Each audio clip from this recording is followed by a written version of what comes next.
Okay, let's try. I have just recorded a 40-minute video.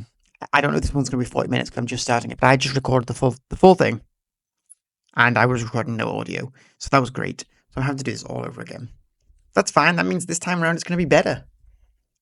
Welcome to another battle report on the channel. This one's going to be 3 battle reports in one video. They are going to be just 500-point seize the tower scenarios. Me and a couple of the guys from the local gaming club got together to do this. It was a supplement-ish scenario thing. I think Games Workshop ran it at Warhammer World for one of their events, and then they put it out for everyone to use to download as a PDF. So I'll go through that in a minute. It's really fun. I would encourage anybody to give this a look, go out there and play it. It's definitely brought a new perspective, not a new perspective, a new way to play the game, I suppose. I'm going to be using Daemons for the first time on the channel. First time that I've used them, full stop. Max is going to be using a couple of different armies that he brought, and then Tad's going to be using High Elves.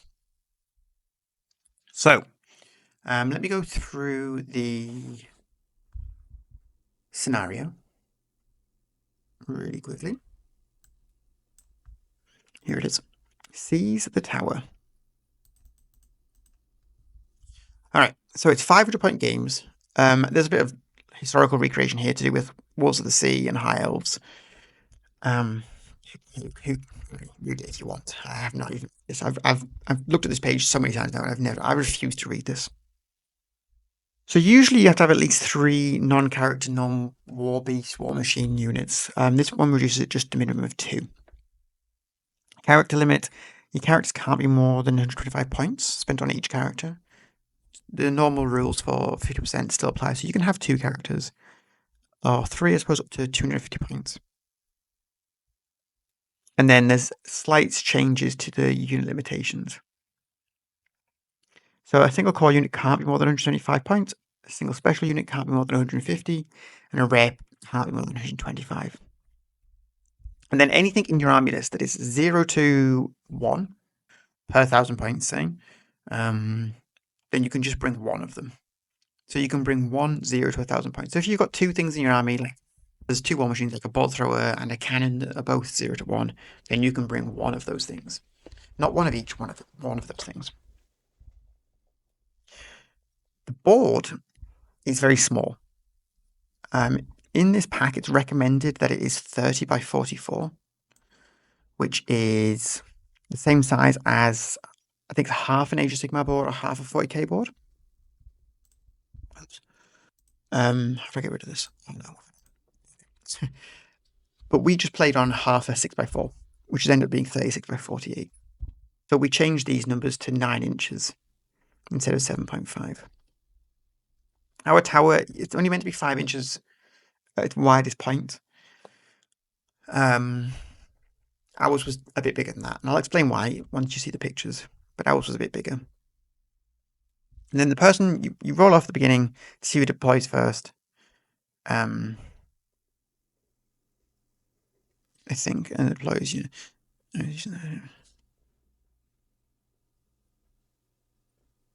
So yeah, it's just the same, but there's no +1 for deciding who goes first. Okay, and then there's 50 points for the killing general, 25 for banners, the same as it would be, but then there's 100 points for holding the tower in the center of the board. Okay, great. Scenario run through. I'll leave the link to that in the description as well if you want to go have a look at it. If you have played it before and you think you've got a 500-point army within those limitations that cannot be beaten, let me know down in the comments. Okay, so the first game, though, this was between me and Tad. I was playing Daemons, like I said, for the first time. I had painted 500 points-ish. I painted-ish 500 points of Khorne Daemons for this, and then I realised that I had painted a Herald on a Blood Throne, and that was far more than 125 points. So the day that we played this, I printed out a Herald on foot, and I had some flamers that I also put into the list. So my list is a bit weird, and some of it's not even started painting. It's still like resin coloured. I'll go through the lists though as we go through the deployments. Okay, so here's the tower. You'll get a better look at it in some of the pictures, but Taj made this, he scratch built it, and it's amazing. So we decided to use it even though it was too big, because it looked really nice. This has got like a Skaven screaming bell in there. I think this is maybe made from like cardboard, and then these are sculpted columns, shields on it. I think this, he said, was from an old Mordheim kit or something. I assume the base is like foam or something. But yeah, he completely scratch built this. So in some of the next pictures, you can get another look at the sides of it and stuff. It's really nice. That's why we used it.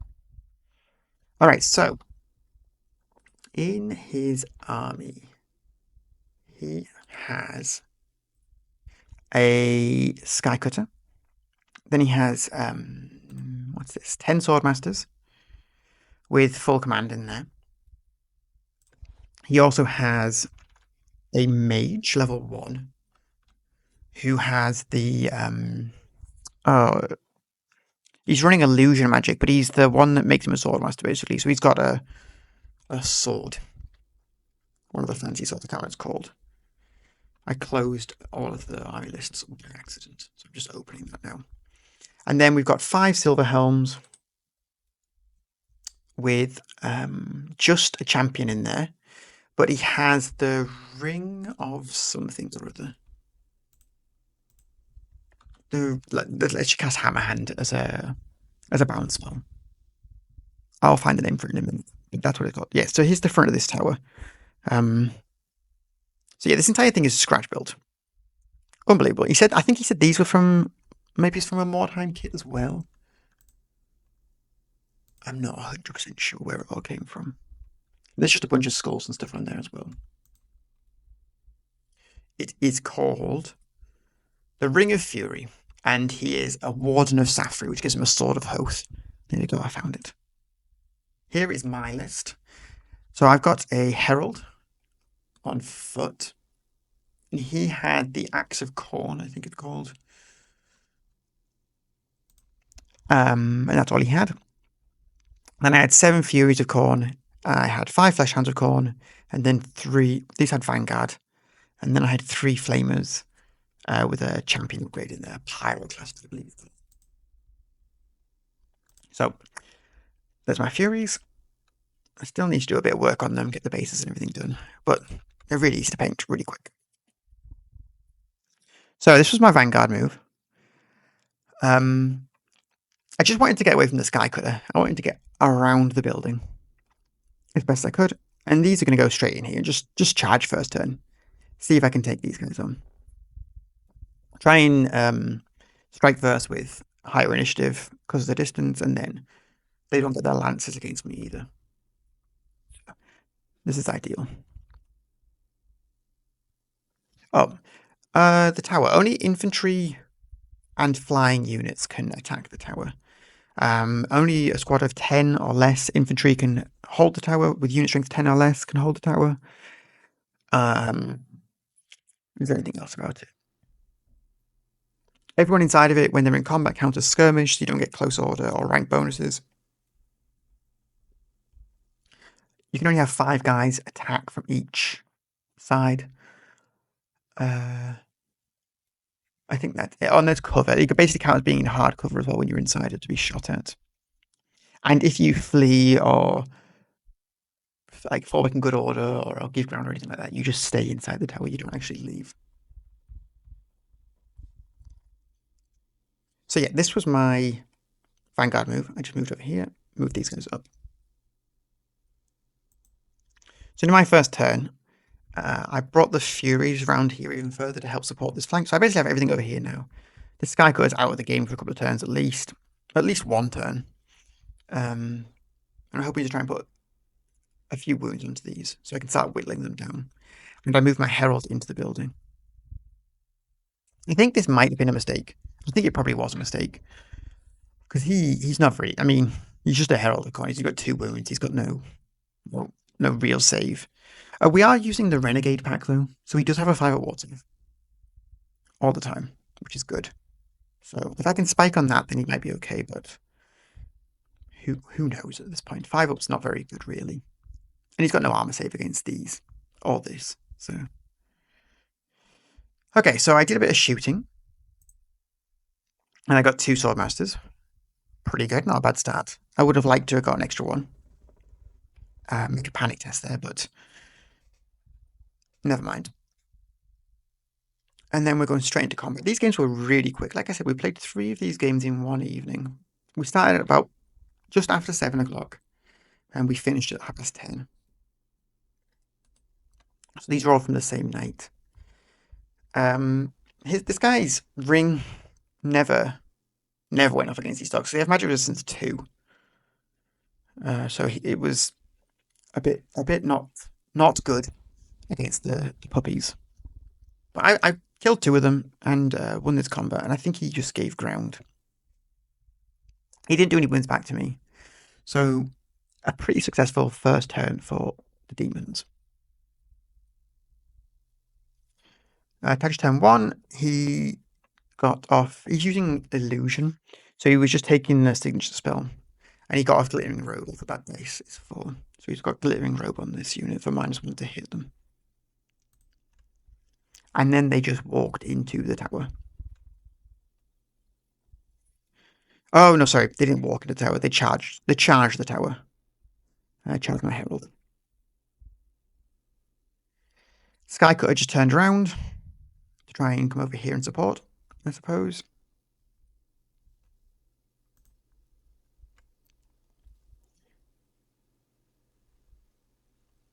I don't know what this picture's for. Nothing's changed. I think I was just getting trigger happy with my camera. Okay, the following combat. My the wizard just chopped my herald in half, basically.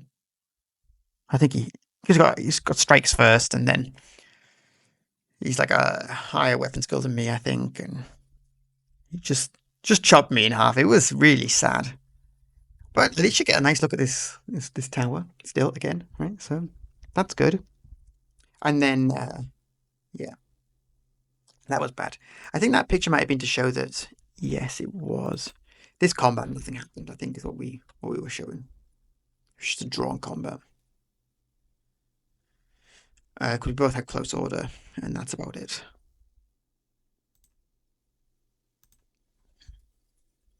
Okay. So, I don't think that we played this correctly.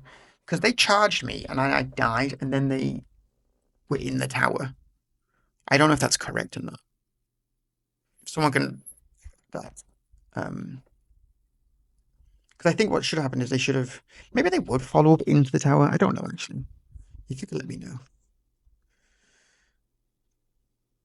So going into my turn 2, I charged the tower with my Furies. And I moved my Flamers right up just to be right in front of this. The Sky Cutter. So that if it does charge them, it doesn't get its impact hits. And I can still stand and shoot at it. I think without the impact hits, I've got an okay chance of winning the combat. If I can get like a wound off on stand and shoot. But with the impact hit, I think it just destroys me. It can still, at the minute, I don't think it can draw a line of sight through these guys because there's no gap. Maybe this gap, but because of the angle, it might not be able to draw a line of sight over here. So it can't charge these, it would have to charge these or like fly somewhere else. So I didn't do any wounds with shooting, and my Furies met their end. This unit has now killed the Herald and the Furies. I don't think I should have charged the Furies in just yet. I think that was a mistake. I think I should have brought the Furies over to support this as well, and then with everything, try and shoot at these a bit, and then attack with the Furies, because the Furies killed 2 of them. If I'd have done some shooting and got them down to like a few less of them, And then the Furies go in. Maybe the Furies can win that, but yeah, the Furies, they died because they failed their instability. I think I rolled an 11 for stability. So that was a disaster. However, I killed these. I think I just killed them. I think I failed all his armor saves. And then I overran and ended up off the table. Because I think it's the Renegades pack that give these guys Swift Stride. So they ended up off the table. We've just put them there just to show where they're going to come back on. So going into, I just turned 2. These games are so quick. He charged into my my flamers. I managed to do 2 wounds on Overwatch on stand and shoot. So that was really, really good. I'm pretty confident I can win this now. He's got this off again. There's some Chameleon Skinks. Don't worry about them. We'll deal with them later. So he didn't do any wounds to me in this. Maybe he did 1. I can't remember. He didn't do enough. And then I did another wound or 2 back to him, I think, in the combat phase. And then with the stand and shoot, he ended up rolling a 10, I think, for his panic tech, his break check, and he just flew off the board. And so I tried to restrain, and going into my turn 3, I just round. I don't know, maybe I did choose to pursue, and then in my turn I've just come back on the board and I've just moved up. I think that's what's happened. The same with these guys. These guys have moved up as well. They're going to take some shots at the building, but these guys are at -1 with the glittering robe and -2 for being in the building, so it's very hard for me to hit them. The champion is BS5, so you'll be hitting on 2s normally, and they're at short range now. But multi-shot as well. He's another -1, so he's at -4. So I think he's hitting on 6s, and these guys are hitting on 7s. Well, 6s and then 4s, whatever it is. So. I still managed to kill a couple of them, I think. So we're just going through the turns really quick now, because these guys are just staying in here. And I'm shooting at them. I don't think they got Glittering Robe off this turn. So I killed another couple of them. And then on my last turn, I decided I'm just going to charge in with these guys. Try and take the tower back. Because that's the only way I'm going to win at this point. Because the tower's worth 100 points. So I charged in and they killed me. I think this guy killed like 2 of me by himself. With his strikes first and stuff. So that is how that game ended. A victory for the High Elves, a defeat for the Demons. I think it's because I mixed Siege and Khorne together. That's probably what happened. Okay. So now we're going to go into game 2. If you're still here, if you could like, subscribe, all that good stuff, I really appreciate it. I will put timestamps in the description for the different battles, because there'll be 3 different battles, so depending on which one you're interested in. I should have said this at the beginning, but I forgot. Okay, so next up, we have Bretonnia.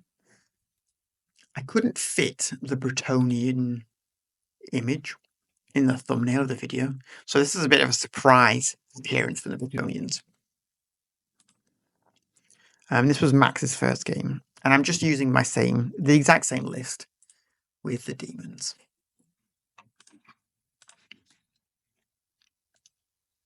Okay, so here's Max's Bretonnians. You've seen them on the channel before, or if you haven't, there's other videos on the channel where I played against Max, so you can go and watch them if you'd like.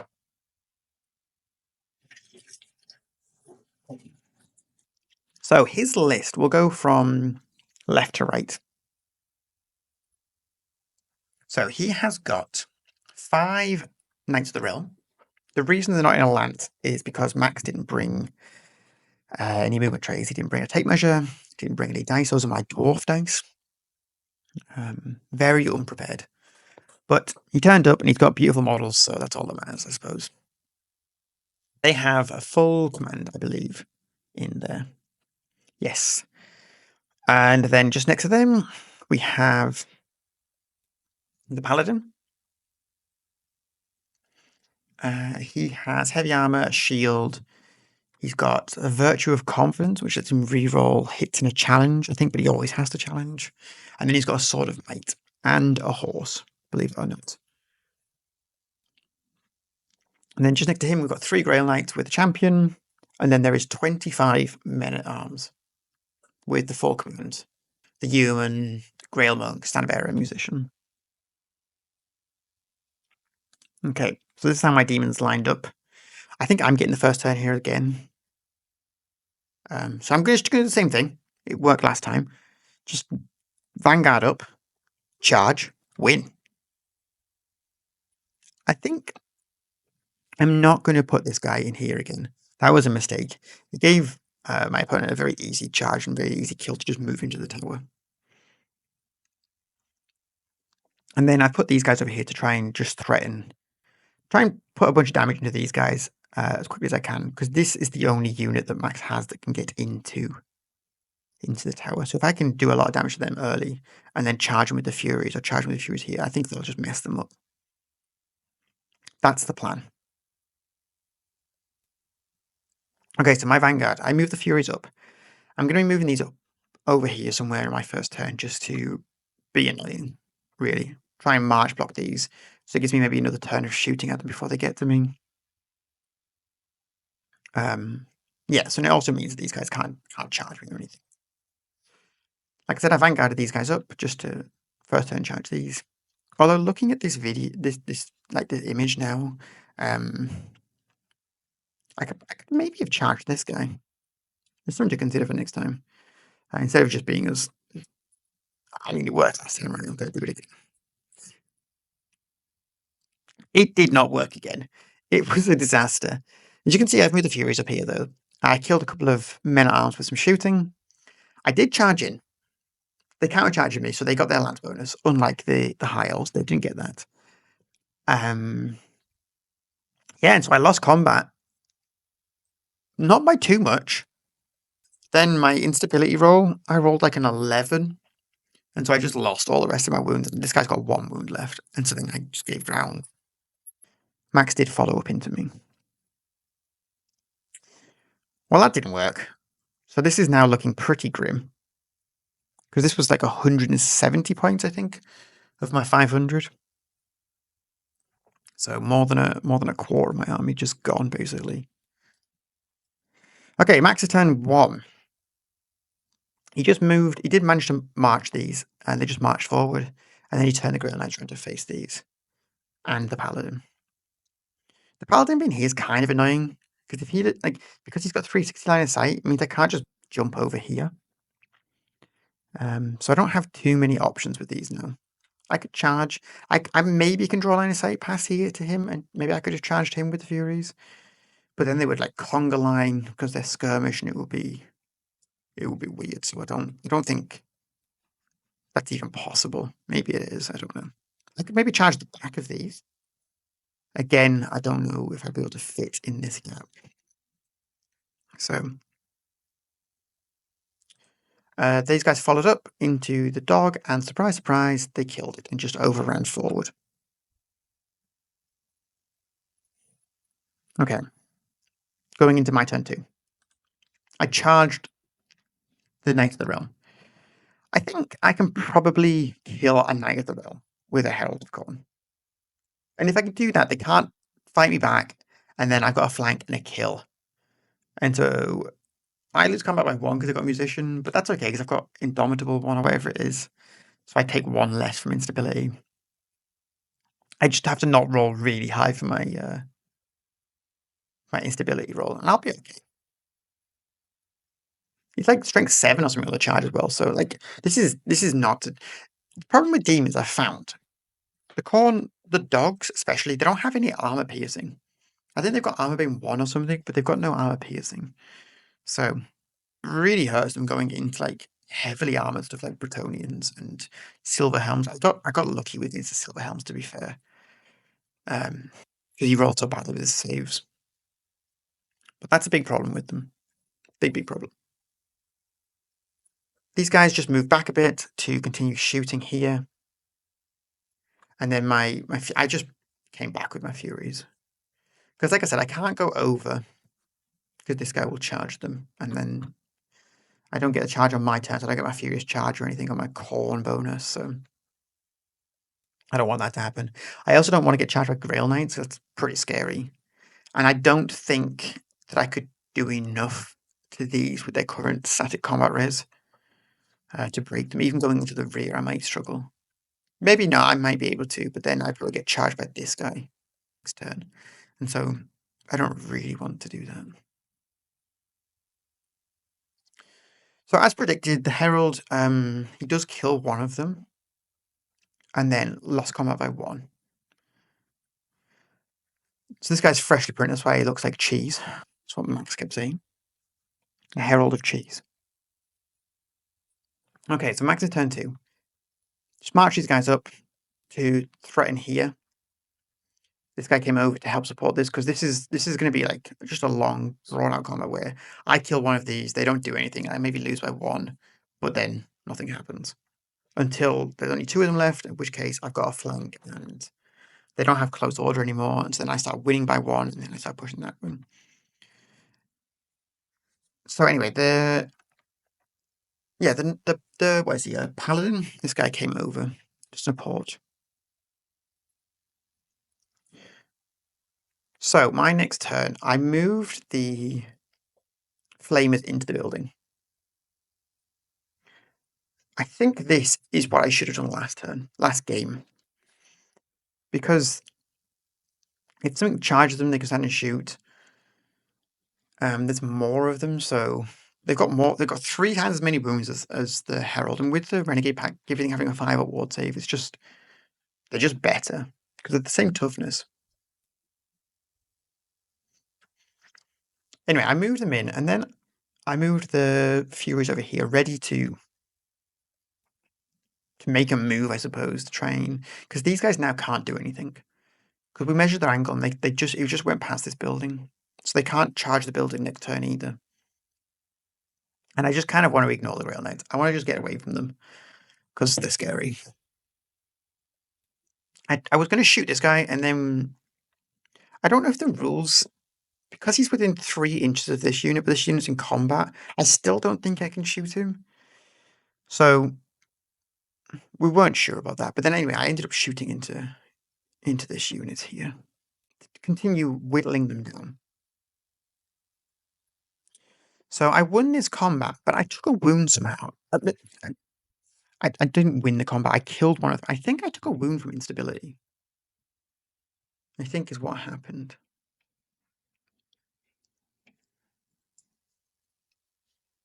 That's the only thing I can imagine that happened. And then I shot these guys. I think I killed like 4 of them there. Yes, that was some good shooting. Okay, Max is turn 3, I believe. He just turned the Grail Knights around. He's getting a bit frustrated, I think, with me just running around in circles. And then he turned these guys around. So he's just going to charge the building next time. The Paladin charged in and issued a challenge because he has to.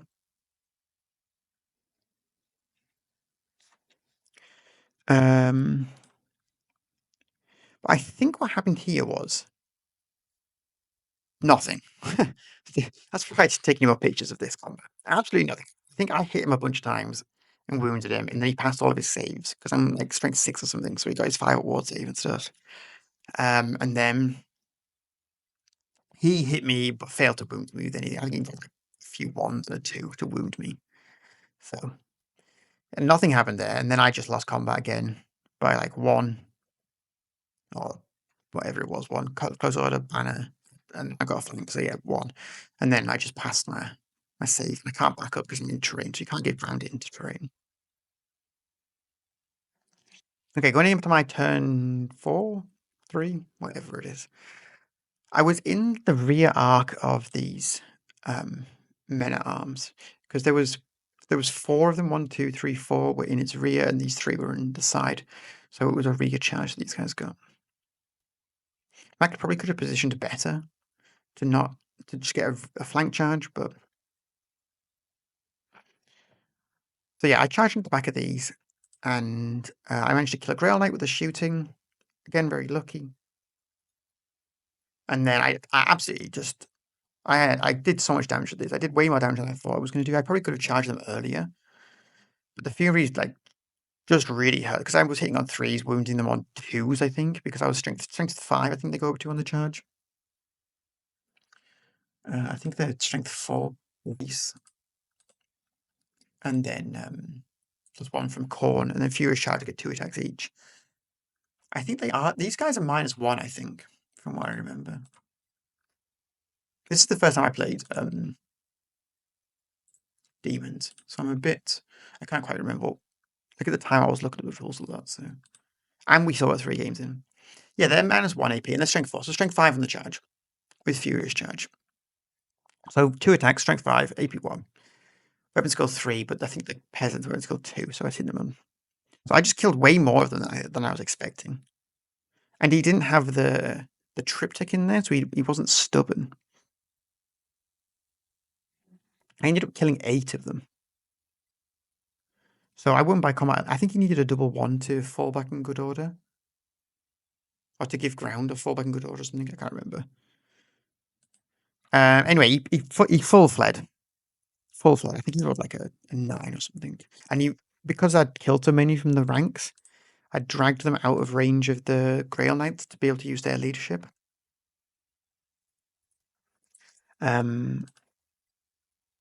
Yeah, we're not sure about this one. This was another weird one we weren't 100% sure on. When they flee this way away from me, like this way-ish, then they hit the building, and then we thought they pivot, because they get a free pivot, where the building basically is ignored for them pivoting. And so they ended up facing this way, and then they would continue the rest of their distance. I thought what happened, and then pursued, and I caught them over here. If that's wrong, again, let me know. It's been a while since I've played a lot of Old World, so. And then this combat. This combat was glorious. I struck down the paladin with my herald. I managed to kill him in single combat, while these knights looked on in alarm or whatever. Losers. So I won combat, and they gave ground, and I just followed up. I thought that this flank was absolutely done for when those hounds got killed first turn. I thought I'd lost the game there. I thought I was down and out. But thanks to the Furies and thanks to this herald, trying to get some revenge for last game, trying to show his worth. He actually did the business. So then the Grail Knights charged into me. The Grail Knight killed. This is the Grail Knight champion and the other guy. They charged and they killed one Fury. They just rolled so badly. It was tragic. These Grail Knights terrible. I think we ended up calling them Fail Knights. Or someone did. I think it was Tatch making fun of Max. Anyway, I killed one. They killed one. Drawn combat. No musicians or banners or anything. The next turn, I won this combat again. I think I ended up either killing both of them or I ran them down. And then the Grail Knight champion didn't kill a Fury, and then I just killed him. So that was the end of the game. A victory for the Demons. So I'm 1-1 with the Demons at the minute. Not too bad. Not too bad. All right. High Elves versus Lizardmen. This is Tag versus Max. Now, this game, we only had it was less than an hour to play this game. And so we just decided we were just going to play the game quickly. Well, they were going to play quickly, and I was going to kind of help as best as I could to speed things up. So the High Elf list is exactly the same as the one that he was using before. But then Max decided that he was going to play probably the worst army to play for Speed Warhammer, which was just 1 million skinks. So he's basically playing 40k here in the Old World, having to move skinks individually. Yeah, not the best decision, but we've made it work. Also, these Croxigor are ones that he's painted recently. Apparently, he painted these skinks ages ago, but I mean, they still look fine to me. But each Croxigor, very nice.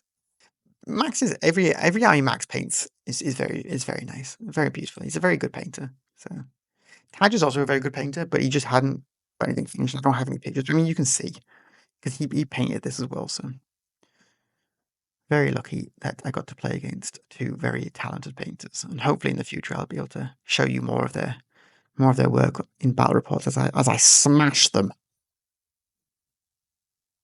Okay, let me go through the Lizardman list. 15 skinks. 15 skinks. Both with what are they called? Champions in there.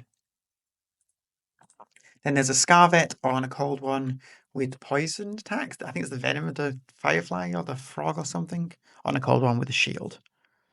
All the skinks have javelins, and then there's 3 Croxigore with great weapons with a champion.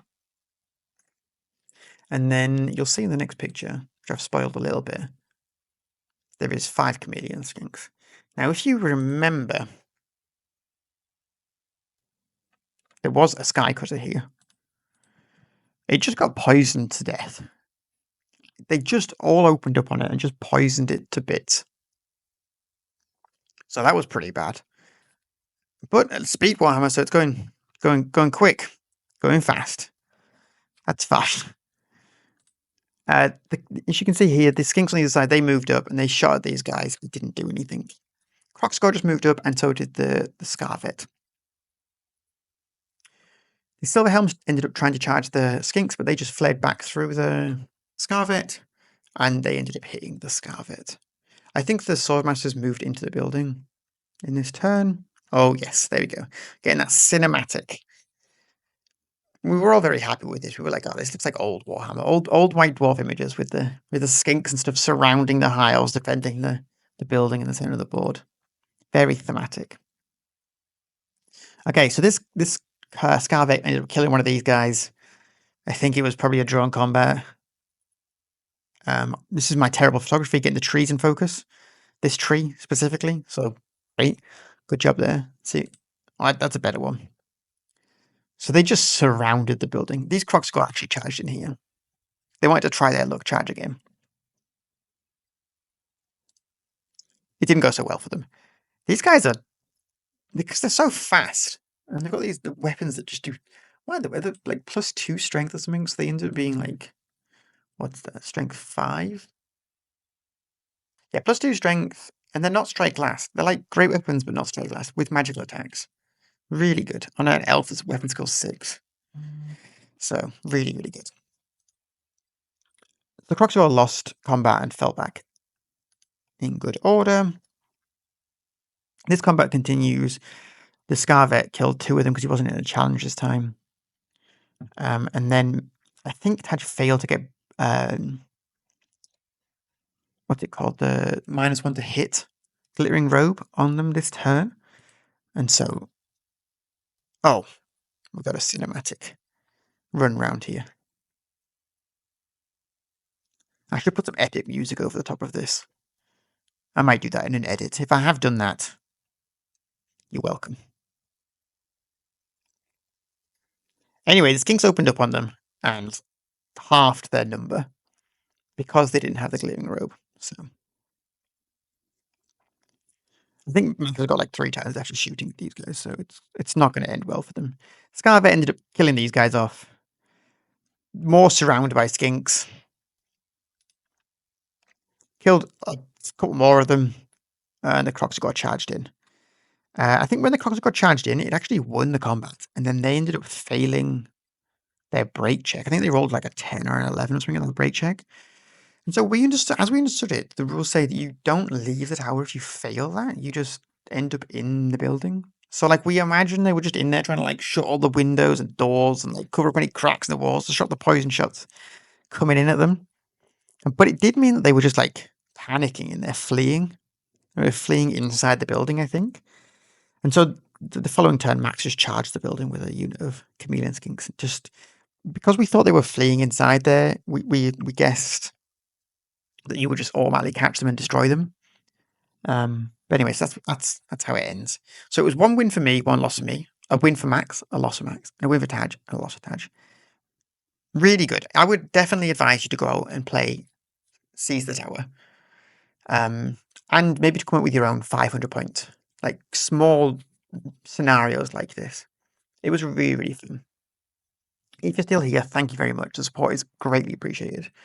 If you could share this with your friends and let them know, or family, or people you don't like, if you want to punish them for whatever reason, then that's also okay.